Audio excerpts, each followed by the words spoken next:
Everyone, I am Divya Shrestha from Train Your Brain channel. Today we are here to learn about the borrowing powers of company कि एक company कैसे क्या कहते हैं fund को raise कर सकती है, कैसे कंपनी के लिए फंड ला सकती है, इसके बारे में आज हम पढ़ेंगे. तो let's start with the topic. Borrowing power. The borrowing power of a company refers to its ability to raise funds through debt financing such as loans, bonds, or other forms of credit.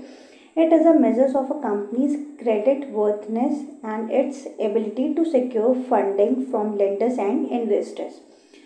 तो borrowing power क्या होती है, पहले हम ये समझते हैं. Borrowing power एक कैपेसिटी होती है कि आप किस लिमिट तक अपनी कंपनी के लिए फंड्स रेज कर सकते हैं, फंड ला सकते हैं. ऐसा नहीं है कि आपकी कंपनी अभी स्टार्टिंग फेज में और आप कंपनी के लिए 10 करोड़ का फंड रेज कर सकते हैं, 10 करोड़ की कैपिटल ला सकते हैं. ऐसा नहीं होता. आपकी कंपनी किस में, माइक्रो कंपनी है कि स्मॉल कंपनी है कि मीडियम कंपनी है, उसके बिहाफ पे आपका जो आर्टिकल ऑफ एसोसिएशन था उसमें क्या ऑथराइज्ड है, आप कितना ऑथराइज्ड हैं आप लोन को या फंड को रेज करने के लिए, उसी के बिहाफ पे, उसी के अकॉर्डिंग आप मार्केट से फंड दे सकते हैं. जो कंपनी के इंटरनल फंड्स होते हैं वो आपके कैपिटल होते हैं. जब आप कंपनी को स्टार्ट करते हैं तो यहाँ पे कैपिटल अमाउंट डालते हैं जिसके थ्रू आप कंपनी को स्टार्ट करते हैं. बट हो सकता है वो सफिशिएंट नहीं हो आपकी कंपनी को रन करने के लिए, या आप कंपनी में ग्रोथ करना चाहते हैं या कंपनी को आगे बढ़ाना चाहते हैं, कंपनी में कोई नया प्रोजेक्ट आ चुका है, उसमें के लिए आपको इन्वेस्टमेंट चाहिए. तो उस इन्वेस्टमेंट को आप कहाँ से लाएंगे, वो फंड को रेज करने के लिए तो कहाँ से लाएंगे. तो वो जो फंड रेज करने का प्रोसेस होता है, चाहे वो लोन के थ्रू हो, चाहे वो डिबेंचर्स के थ्रू हो, चाहे वो आप किसी इन्वेस्टर्स के थ्रू कंपनी में फंड लेकर के आए, तो इस चीज़ को हम क्या बोलते हैं, बोरोइंग पावर्स.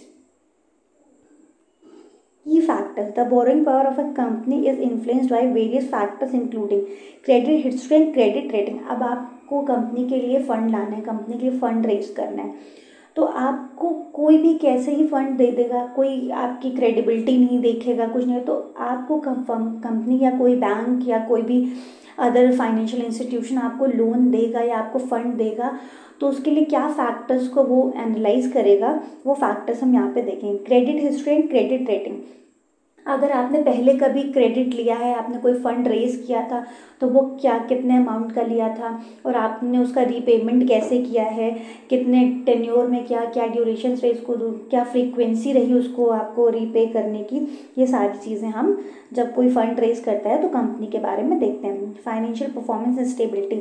आपकी कंपनी की जो फाइनेंशियल कंडीशन है वो कैसी है, आपकी परफॉर्मेंस कैसी है, आप मार्केट से फंड लेते हैं तो कितने टाइम में उसको रीपे करते हैं, या आपकी जो कंपनी है वो बैंकरप्ट तो नहीं हो रही है, इस कंडीशन में आप क्या कहते हैं फाइनेंस फंड रेज करने की देख रहे हैं. आपकी कंपनी में जो काम है उससे आप कितना प्रॉफिट गेन कर रहे हैं, कितनी स्टेबल है आपकी कंपनी, ये सारे फैक्टर्स भी एनालाइज किए जाते हैं.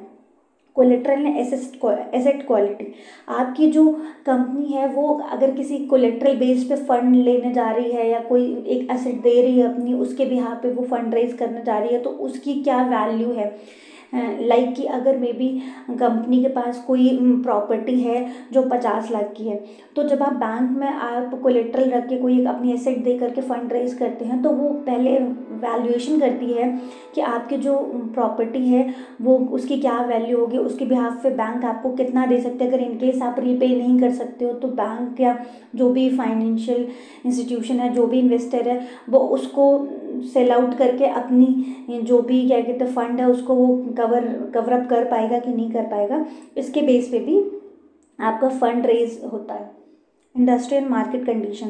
आपकी जो कंपनी है उसकी क्या कहते हैं इंडस्ट्री में या मार्केट में क्या कंडीशन है आपकी कंपनी की, लोग उसको किस तरीके से जानते हैं, उसकी क्या कंडीशन है, वो ग्रोइंग स्टेज में है या वो इनिशियल स्टेज में है, उसकी मार्केट में क्या वैल्यू है, क्या गुडविल है, ये भी एक फैक्टर एनालाइज किया जाता है. Management team and corporate governance. आपकी जो मैनेजमेंट टीम है, जो आपके बोर्ड ऑफ डायरेक्टर्स हैं, जो डायरेक्टर्स हैं, उनकी क्या क्रेडिबिलिटी है मार्केट में. क्योंकि जैसे मैंने बोला कि company is an artificial person, जैसे आपको पहले भी बताया था, आई टोल्ड यू बिफोर कि company is an artificial person. Company का आर्टिफिशियल पर्सन है, उसको चलाते कौन है, जो कंपनी के डायरेक्टर्स होते हैं. तो वो कंपनी के जो डायरेक्टर से जो मैनेजमेंट टीम है उनकी क्या क्रेडिबिलिटी है, उनका वर्किंग परफॉर्मेंस कैसी है, उनका मार्केट में काम करने का तरीका कैसा है, उनको मार्केट में किस तरीके से जाना जा रहा है, उनकी क्रेडिबिलिटी भी बहुत क्या कहते हैं मैटर करती है आप जब फंड रेज करने जाते हैं कंपनी के लिए। तो बोरोइंग पावर्स में यही होता है कि जो आपकी मैनेजमेंट टीम है, आपकी जो कंपनी है, आपके जो फाइनेंशियल कंडीशन है, आपने पहले जो आपकी क्रेडिट हिस्ट्री है वो कैसी रही है, उस चीज़ों के बिहाफ पे आपकी बोरोइंग पावर्स डिसाइड की जाती है कि आपकी क्या बोरोइंग पावर्स हो सकती है, आप कितना फंड तक रेज कर सकते हैं, कितना फंड मार्केट से ले सकते हैं। तो that's all for the borrowing powers. Thank you. I hope आपको ये चैप्टर समझ में आया होगा। So please do like this channel and subscribe this channel.